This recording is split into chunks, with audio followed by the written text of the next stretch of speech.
aja yang melaporkan aja belum tentu datang kok. Ini benar loh.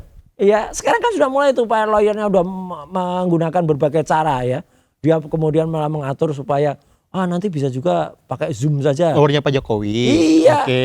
Iya, jadi belum tentu lah Jokowi itu hadir di sidang. Tapi kemarin katanya mau datang, ada statementnya Bang, mau nunjukin ijazah katanya SD, SMP, SMA sama S1-nya. Sering dengar gak perkataan? Apa tuh? Sudah, tapi belum. Belum, tapi sudah. Kiri, tapi kanan. Kanan, tapi kiri. Udah, dia gitu aja. Dan mau menunjukkan, gimana dia bisa menunjukkan? Bang sekarang ijazahnya katanya sudah diserahkan kepada Polda. Oke. Jadi dia cukup beralasan, saya nanti Zoom saja. Zoom, nanti saya minta jaksa untuk menunjukkan. Udah terbaca lah caranya. Bahkan ada yang lawyernya juga ada yang bilang, Pak Jokowi sudah menandatangani kok berita acara pemeriksaan dan dibawa sumpah. Jadi nanti cukup kalaupun ada sesuatu itu nggak perlu dihadirkan. Beliau juga sibuk katanya mau roadshow. Lah ini malah acara politik diutamakan dibandingkan dengan dia harus menjadi pelapor. Tapi akan menjadi bumerang juga kan kalau misalnya Pak Jokowi tidak hadir dalam persidangan itu. Bahkan kami akan minta kalau dia tidak hadir secara fisik secara langsung, ya perkaranya gugur, harus batal demi hukum. Yang namanya pelapor saksi itu harus hadir, Pak. Harus, ya gitu. Itu kayak ini kayak adegan G30 SPKI lagi. Ya. Apa tuh? Jadi ketika Pak Harto mau melepaskan dia tidak ditunjuk waktu itu dengan Jenderal Pranoto gitu. Pranoto, kamu yang menjadi pimpinan Angkatan Darat. Terus Pak Harto bilang, wah kalau saya begitu saya nggak usah tanggung jawab. Oh, itu tugasmu Harto, harus gitu. Nah itu sama, harus hadir ya sebagai seorang yang melapor, dia harus hadir. Tapi kan itu dia akan jawab nanti, kan hadirnya bisa pakai Zoom. Nah nggak boleh, harus hadir fisik. Tapi kan dia bisa beralasan, lah buat apa saya hadir fisik?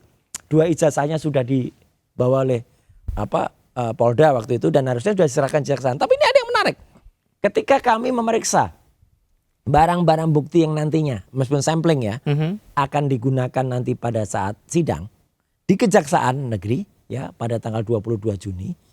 Saya Dr. Tifa kemudian dengan 4 kuasa hukum ya 2 dari saya, 2 dari Dr. Tifa, yang dari Dr. Tifa Pak Al-Katiri dan Pak Randansyah, dari saya itu Pak Gafur Sangaji dan kemudian Pak Refli. Itu kita lihat barang-barang buktinya itu harusnya kan kalau yang paling penting itu ijazah. Ijazahnya nggak ditunjukkan itu alasannya nanti Pak ijazah itu barang bukti utama. Mestinya ijazah itu secara khusus ada mapnya atau secara eksklusif gitu ya. Ini loh. Enggak, malah kami menemukan itu ada legalisasi ijazah baru. Tahun 2025 lagi. Bulan Agustus. Untuk apa nih legalisasi? Nah makanya emang Jokowi daftar kerja lagi di bulan Agustus 2025. Ya. Lucu banget ini. Jadi ada legalisasi baru atas nama cap dan tanda tangan Dr. Sigit Sunarta. Sigit Sunarta itu dekan baru. Lucu lagi ada mesin ketik. Mesin ketik yang kayaknya tuh mau seolah-olah tuh mesin ketik kuno. Ya kan ada nanti ada skripsi pakai mesin ketik. Tapi saya lihat mesin ketiknya ini agak baru nih, mungkin baru beli dari Jalan Surabaya atau mana gitu ya. Gitu. Jadi udah dibersih-bersih. Mesin ketik itu ini unik Mas. Kalau komputer misalnya kita ngeprint ya, apalagi dengan mesin inkjet atau apa, bisa mirip hasilnya. Jadi mesin cetaknya tidak sama pun bisa mirip. Ya asal filenya sama, mesin komputernya beda aja, printernya beda aja, itu bisa mirip. Tapi kalau mesin ketik Mas, sesama mesin ketik yang sama pun, saya dan Mas Sam sama-sama ngetiknya hasilnya bisa beda. Karena ketika ketukannya itu beda. Kan ketukannya ketukan manual itu, yang cetak. Cara kita mengetik ya, ada orang yang bisa mengetik 10 jari. Tapi kalau yang 10 jari dengan orang yang mengetik 11 jari, 11 itu itu pasti mantep yang 11 jari. Karena kalau 11 jari itu tekanannya cetak. Maksudnya tintanya lebih terlihat. Lebih terlihat. Kalau yang 10 jari, tombol QWERTY, huruf Q, huruf B, huruf E, T, Y yang ada di sini. Itu pasti akan lebih lemah ketukannya. Karena tangan kita ini nggak sama dengan tangan kanan. Betul. Pasti yang ada di sini spasi sama AA ini lebih jelas. Belum tentu juga mesin ketik itu, apalagi kalau berbeda. Lengkungan tuasnya itu pun bisa sama. Kadang-kadang dia naik turun gitu Mas. Nah makanya nanti kalau memang itu yang akan dipakai, kita akan suruh Jokowi ngetik di situ. Iya, coba ngetik. skripsinya, diketik sampai sekian puluh halaman itu. Coba sama nggak nanti? Kalau dia nggak mau, wah kita protes. Makanya Jokowi bisa takut untuk hadir.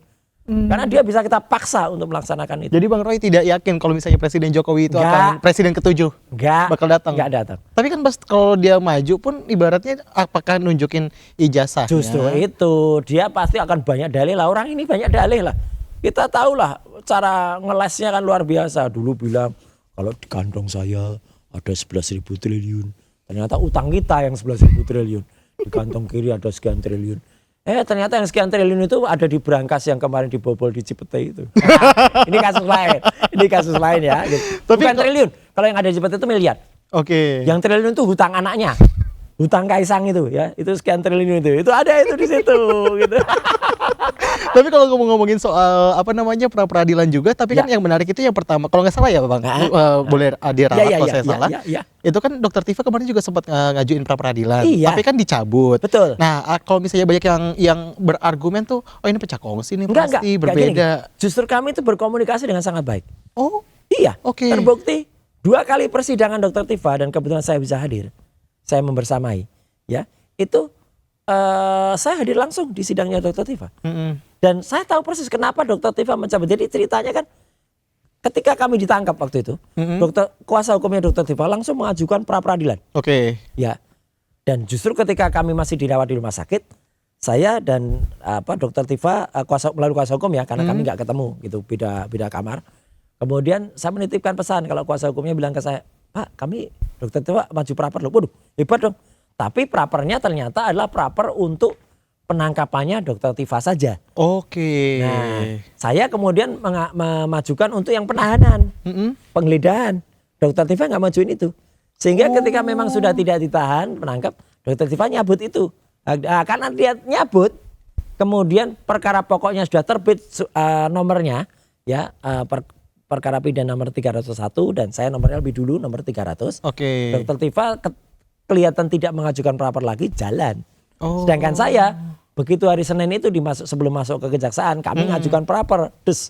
Maka sesuai dengan KUHP yang baru, ya praper saya harus ditunggu sebelum perkara pokoknya masuk. Oke. Tapi kemarin kalau misalnya dari kuasa hukumnya Dokter Tifa tuh bilang Presiden Jokowi atau Presiden ke-7 nggak perlu ditahan. Presiden ke-7. Iya, Presiden ke-7. Bekas presiden. Mantan presiden.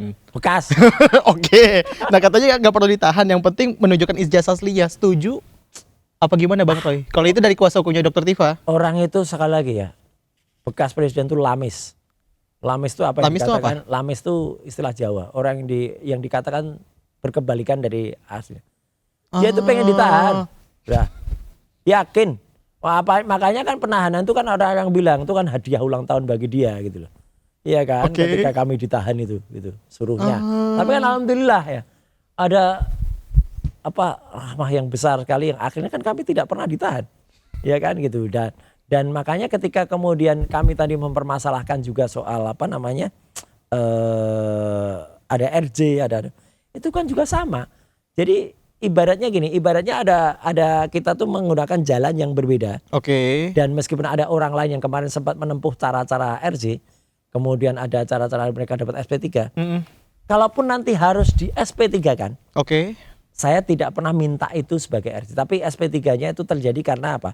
Karena memang konsekuensi hukum yang membuat itu. Jadi misalnya memang harus begitu, kayak pra-peradilan. Jadi konsekuensinya ketika surat-suratnya tidak lengkap, tidak proper, salah atau cacat formal, ya harus dihentikan. Nanti misalnya kita gugat atau kita mohonkan pra-peradilan untuk pasal 32, misalnya juga nanti ada pasal yang lain yang kita mohonkan. Ya kalau ternyata itu kami menangkan, insya Allah ya berarti memang ada cacat formal yang ada dan kami tidak mau kemudian hanya dikejar-kejar kayak kerbau gitu ya, dipacu-pacu, ayo masuk sidang. Kok kami dipaksa masuk sidang? Wong dia sendiri belum tentu hadir di sidang, kok kami dipaksa masuk sidang, kok kenapa gitu loh Mas. Oke. Gitu. Kemarin kan pra-peradilan pertama tuh menang. Ini Ya. pra-peradilan kedua. Alhamdulillah. Ya, Pra-peradilan kedua tuh lagi berjalan. Ya. Tapi kemarin juga dari Sekjen Pradi Bersatu kan bilang jangan legowo dulu, nanti saya bakal bawa seorang Roy Suryo ke BUI kayak gitu. Itu komentarnya seperti apa, Bang? Makanya orang tuh belajar hukum Mas. Gimana cara bisa membawa saya ke BUI? Mereka katanya akan menyurati Mahkamah Agung katanya. Iya. Ya, katanya. Silakan surati. Ini perintah undang-undang.